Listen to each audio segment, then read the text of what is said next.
আসামে আবারও জমি বিতর্ক। গুয়াহাটি হাইকোর্ট সরাসরি প্রশ্ন তুলেছে, আদিবাসীদের জমি কি বেসরকারি কোম্পানিতে উপহার দেওয়া যায়? দিমা হাসাও জেলায় প্রায় ৩,০০০ বিঘা জমি মহাবল সিমেন্ট প্রাইভেট লিমিটেডকে দেওয়ার সিদ্ধান্তে আদালত তীব্র ক্ষোভ প্রকাশ করেছে। বিচারপতি সঞ্জয় কুমার মেহেদি শুনানিতে বিস্মিত হয়ে বলেন, ৩,০০০ বিঘা গোটা জেলা কি দিয়ে দেওয়া হলো? এটা কি কোনো রসিকতা? এই জমি ষষ্ঠ তপশিলিভুক্ত অঞ্চলে, যেখানে আদিবাসী সম্প্রদায়ের জমির উপর রয়েছে সাংবিধানিক সুরক্ষা। আদালত স্পষ্ট জানিয়েছে, উপজাতিদের অধিকার অগ্রাধিকারে না রেখে প্রশাসনিক সিদ্ধান্ত নেওয়া আইনসঙ্গত হতে পারে না।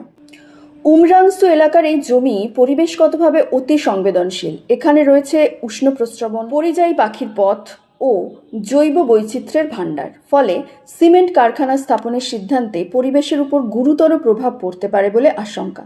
গুয়াহাটি হাইকোর্ট ইতিমধ্যেই নর্থ কাচার হিলস অটোনমাস কাউন্সিলকে নির্দেশ দিয়েছে এই জমি হস্তান্তরের সব নথি আদালতে জমা দিতে।